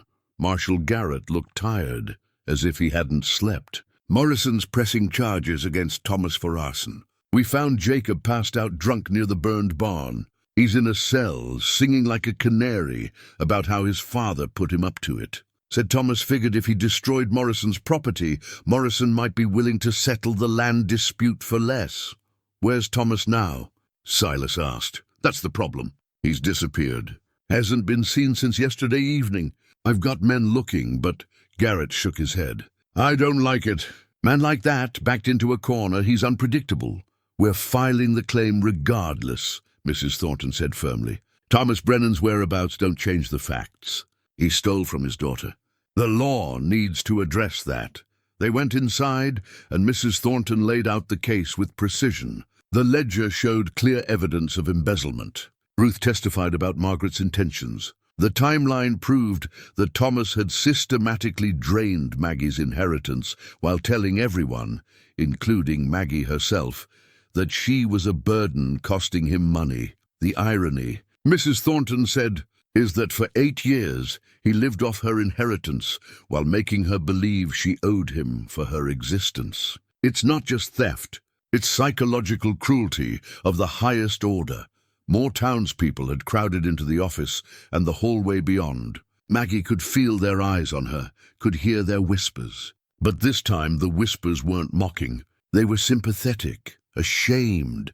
These people had watched her father humiliate her, had watched him sell her, and they'd done nothing. Now they were being forced to see their own complicity, Mrs. Thornton continued. Furthermore, the sale of the land was legally invalid. Thomas Brennan was trustee of an inheritance meant for a minor. He had no authority to sell that land for his own benefit, which means the door burst open. Thomas Brennan stood there wild-eyed and reeking of whiskey. In his hand was a pistol, shaking but pointed directly at Maggie. The crowd scattered with screams. Silas moved instantly, putting himself between Maggie and the gun. Marshal Garrett's hand went to his own weapon. "Nobody move!" Thomas's voice was high and desperate. "Nobody move or I swear I'll shoot." "Thomas, put the gun down," Garrett said calmly. "You're only making things worse. Worse." "Worse?" Thomas laughed, bitter and broken. "My son's in jail. My farm's gone. My reputation's destroyed. That ungrateful girl has turned everyone against me. How could it possibly be worse?" "That girl is your daughter," Ruth said from the corner, her voice shaking but firm. "Your daughter, who you were supposed to love and protect. And you destroyed her for your own selfishness. I gave her everything. Fed her, clothed her, kept a roof over her head. With her own money." Ruth's voice rose. "Money her mother left for her. You stole it all, Thomas. Every penny. And then you blamed her for your poverty. She cost me my wife. Cost me my son. Cost me... I was 9 years old." Maggie's voice cut through his ravings. She stepped out from behind Silas, and though her heart was racing, her voice was steady. "I was a child when Mama died. I didn't choose that. I didn't cause it. But you blamed me anyway. You made me believe I was worthless, that I deserved nothing, that I should be grateful for crumbs. You were worthless. You are worthless. Fat and stupid and... No!" The word came out like iron. "I'm none of those things. I'm a healer. I'm skilled. I'm strong. I survived you, and that's worth more than you'll ever understand." Thomas's hand was shaking harder now, the gun wavering. "You owe me. You owe me for 18 years. I owe you nothing. But you owe me everything. You owe me the childhood you stole, the inheritance you spent, the years of believing I was broken when I was always whole." Maggie took a step forward, and Silas tried to hold her back, but she gently pushed his hand away. "I'm not afraid of you anymore, Father. You can't hurt me. Not with words, not with fists, and not with that gun. Because I know the truth now. I know what I'm worth." She reached into her pocket and pulled out the worn leather pouch, the one that had held the 3 silver dollars he'd received for selling her. She opened it and let the memory of those coins fall away, then reached for Silas's trapping knife at his belt. He handed it to her without question. Maggie held up the empty pouch. "This is what you thought I was worth. $3 silver and a pig." Then she took the knife and cut the pouch in half, letting the pieces fall to the floor. "But you were wrong. You were always wrong. And I'm done letting your lies define me." Thomas's face crumpled. The gun lowered slightly, and Marshal Garrett moved fast. He crossed the distance and grabbed the weapon, wrestling it away from Thomas's weak grip.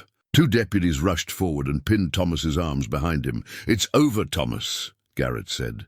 "It's done." And watching her father, this man who'd loomed so large in her nightmares, being dragged away in handcuffs, Maggie finally understood that it truly was over.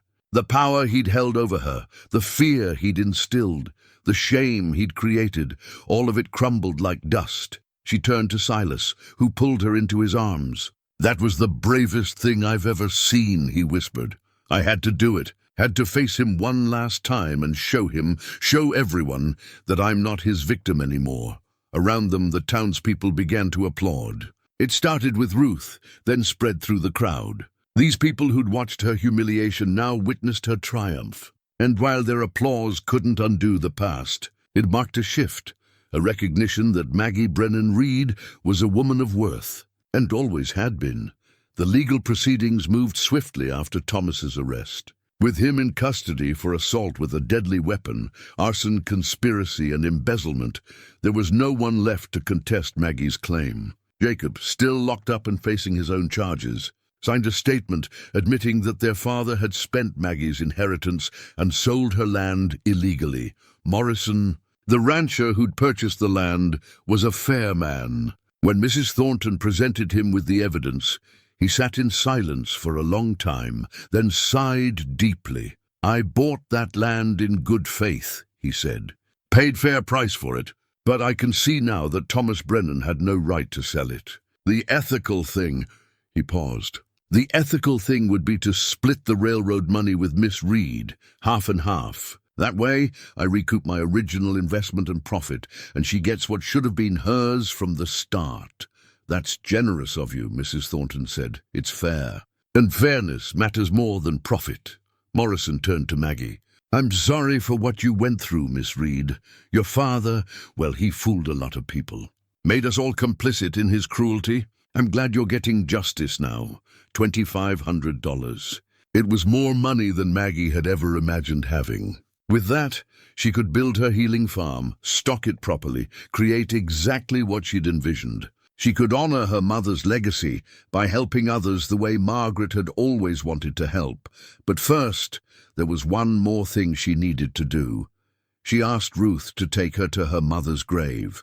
It was in the small cemetery on the hill outside town, marked by a simple wooden cross that Thomas had never bothered to replace with proper stone. Maggie knelt in the grass, Silas standing respectfully back, and placed her hand on the earth. "Mama," she whispered, "I wish you could see me now.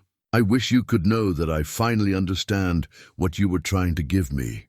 Not just money or land, but the knowledge that I was loved, that I mattered, that I was worth protecting." She pulled out her mother's wedding ring from where it hung on the chain around her neck. The inscription, "Love sees all," caught the afternoon sunlight. "I'm going to wear this now," she said softly. "Not as your ring, but as mine. A reminder of what real love looks like. The kind of love that sees everything, the flaws and the strengths, the pain and the hope, and chooses to stay anyway. Silas sees me that way, and I finally see myself that way too." She slipped the ring onto her finger. It fit perfectly, as if it had been waiting all along. "I'm going to build something beautiful, Mama, a place where people can heal, where women like us, women who've been hurt and dismissed, can find help and hope. I'm going to use everything you taught me, and I'm going to teach others. Your knowledge won't die with me. It'll grow and spread and help people for generations." A breeze moved through the grass, warm and gentle. Maggie closed her eyes and felt her mother's love like a benediction. She'd been so afraid for so long that she was unworthy of that love, that her existence had been a burden. But now she understood the truth.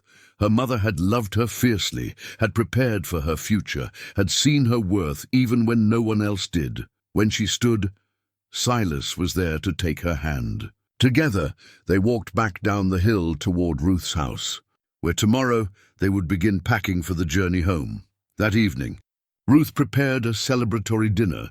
Mrs. Thornton joined them, along with Marshall Garrett and a few other townspeople who'd supported Maggie through the ordeal. It was simple fare, roast chicken and vegetables, fresh bread, apple pie, but it tasted like victory. "What will you do now?" Mrs. Thornton asked. "With the money, with your future?" Maggie glanced at Silas, then smiled. "We're going to build something. A healing farm in the mountains. A place where people can come for medicine and care. Where women in difficult situations can find refuge. Where children can learn about herbs and healing. I want to create what my mother would have wanted, a place of knowledge and kindness." "That's ambitious," Garrett said. "You'll need help, supplies, people willing to travel to a remote valley." "We'll start small," Silas said. "Build slowly. But word will spread." "Good work always does." Ruth raised her glass. "To Margaret Brennan, who raised a daughter of strength and vision. And to Maggie Reed, who's going to change lives." They drank to that, and Maggie felt the weight of expectation and possibility in equal measure. It would be hard work. There would be challenges. But she was ready for them. Later, as she and Silas walked under the stars, she thought about the journey that had brought her here. From that shameful day in October when her father had sold her, to this moment of triumph and purpose. The girl who'd stood with her head down, clutching a pig's rope, barely existed anymore. In her place was a woman who knew her worth, who'd claimed her inheritance, who'd faced down her abuser and won. "Are you ready to go home?" Silas asked softly. Maggie looked up at the mountains, dark shapes against the starlit sky. Somewhere beyond them was the valley, the cabin, the life they were building together. "Home, yes," she said. "I'm ready." They would leave at dawn, taking with them Ruth's blessings, Mrs. Thornton's legal documents, and enough supplies to begin construction on the healing farm. They would ride out as husband and wife, partners in every sense, ready to build a future worth having. Thomas Brennan would face justice, likely years in prison for his crimes. Jacob would serve time for arson and assault. The town of Bitter Creek would remember this story for years to come. A cautionary tale about the cost of cruelty and the power of standing up for what's right. But for Maggie, the story wasn't about revenge or justice or even vindication. It was about reclaiming herself, about understanding that she'd always been worthy of love and respect and opportunity, about learning that sometimes the people who hurt us most are just broken themselves, and their brokenness doesn't have to define us. She touched the ring on her finger, her mother's ring, now hers. Love sees all. It saw her pain and her strength. It saw her past and her future. It saw the girl she'd been and the woman she'd become. And it saw that she was enough. She'd always been enough. Tomorrow they would begin the journey home. But tonight, standing under the vast Wyoming sky, with Silas's hand warm in hers, Maggie allowed herself to simply be, to exist without fear or shame, to breathe freely for the first time in years. She was Maggie, Reed healer survivor, woman of infinite worth, and her story was just beginning. 2 years had passed since that autumn day when Thomas Brennan sold his daughter for $3 silver. 2 years since Maggie had ridden into the mountains with a stranger who saw what her father never could. 2 years of healing and growth and building something remarkable. The valley looked different now. Where there had been one cabin, there were now 3 structures forming a loose compound around the original building. The main cabin had been expanded, new rooms added, a proper kitchen built, space for Maggie and Silas to live comfortably while maintaining privacy. The second building was the healing house, with a treatment room, storage for medicines, and beds for patients who needed to stay overnight. The third was a teaching house, where Maggie held classes for anyone who wanted to learn about herbs and healing. A sign stood at the valley's entrance, carved by Silas's careful hands and painted by Maggie's artistic ones: Reed Valley Healing Farm, all welcome. And people came. Not many at first, but steadily. A rancher's wife with a difficult pregnancy, a child with a persistent cough, an older man with joint pain, Word spread quietly through the territory that there was a young woman in the mountains who had her mother's gift for healing, who charged only what people could afford, who turned no one away. It was spring again, the third spring since Maggie had left Bitter Creek.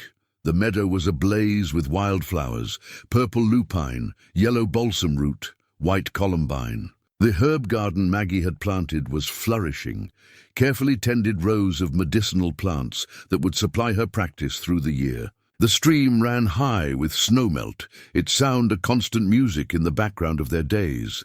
Maggie stood in the garden, her hands deep in rich soil, transplanting seedlings. She was 20 years old now, and those years in the mountains had changed her. The softness in her face had become confidence. The uncertainty in her movements had become sureness. She'd grown into herself in ways that would have been impossible anywhere else.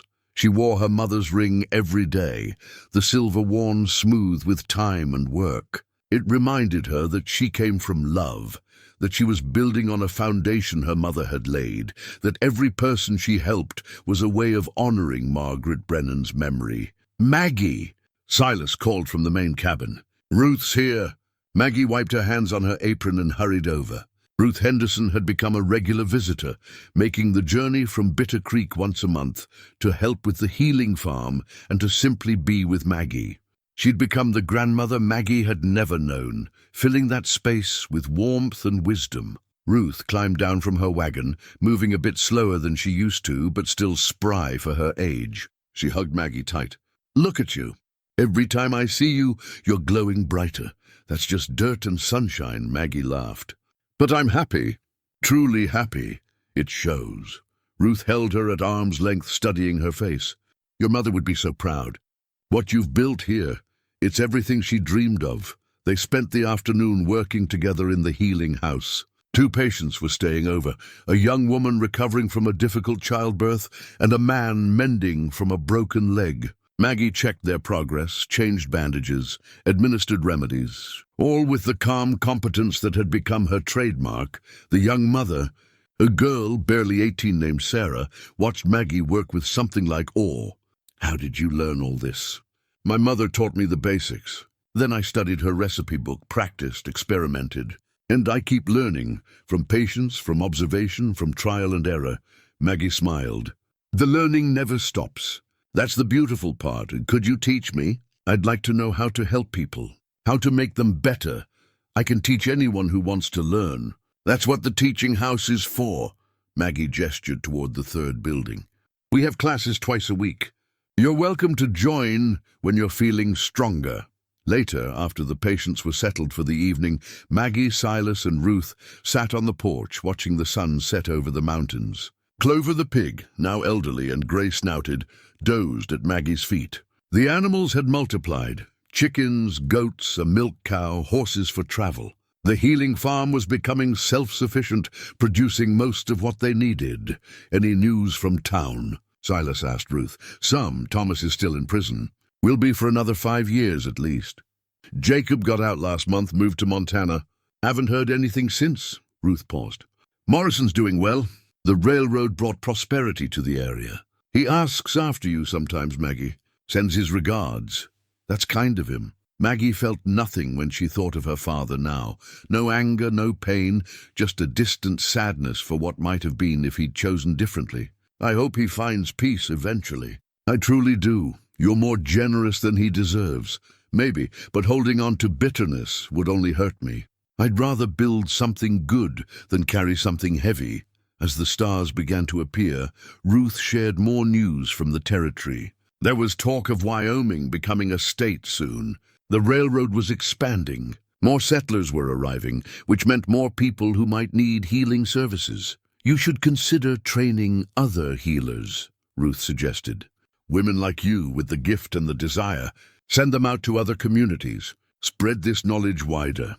"I've thought about that," Maggie admitted. "Starting a proper school for healing? It would take resources, but you have resources now. And you have something more important. You have vision and heart." That night, after Ruth had retired to the guest room and the healing house was quiet, Maggie and Silas lay in bed talking softly. These conversations had become sacred to them. the day's end review, the planning and dreaming, the simple comfort of shared intimacy. Do you ever regret it? Silas asked. Choosing this life? It's not easy. The work is hard, the winters are long, we're isolated. Never, not once. Maggie turned to face him in the darkness. This is exactly where I'm meant to be. Doing exactly what I'm meant to do. With exactly the person I'm meant to be with. Good, because I can't imagine any other life now. You changed everything for me, Maggie. Gave me purpose again. Gave me family. We gave each other that. We're partners, equals. That's what makes it work. He kissed her forehead gently. Partners, equals, always. As sleep claimed her, Maggie thought about the journey that had brought her here. She thought about that scared girl clutching a pig's rope, believing she was worthless. She thought about the mountain man who'd looked past appearance and circumstance to see strength and potential. She thought about her mother's love, preserved in a ledger and a recipe book and a silver ring. She thought about Ruth's courage in speaking truth. She thought about the townspeople who'd finally chosen to do right. But mostly, she thought about herself, about the long, hard work of learning to value what she had to offer, to trust her own judgment. To build a life that mattered. She'd been taught that she was a burden, but she'd learned that she was a blessing. She'd been told she was worthless, but she'd discovered she was priceless. She'd been sold for $3 silver, but she'd claimed an inheritance worth far more than money, the inheritance of self-knowledge, purpose, and love. In the morning, there would be patients to tend, herbs to gather, students to teach. There would be challenges and setbacks, triumphs and sorrows. There would be the ongoing work of building something that would outlast her, that would serve others long after she was gone. But tonight, she simply rested, safe, loved, whole. The mountains stood watch over the valley, ancient and enduring. The stream sang its eternal song, and in a warm cabin filled with the smell of herbs and hope, Maggie Reed slept peacefully, knowing exactly what she was worth. She had always been enough. Now she knew it, and that knowledge changed everything.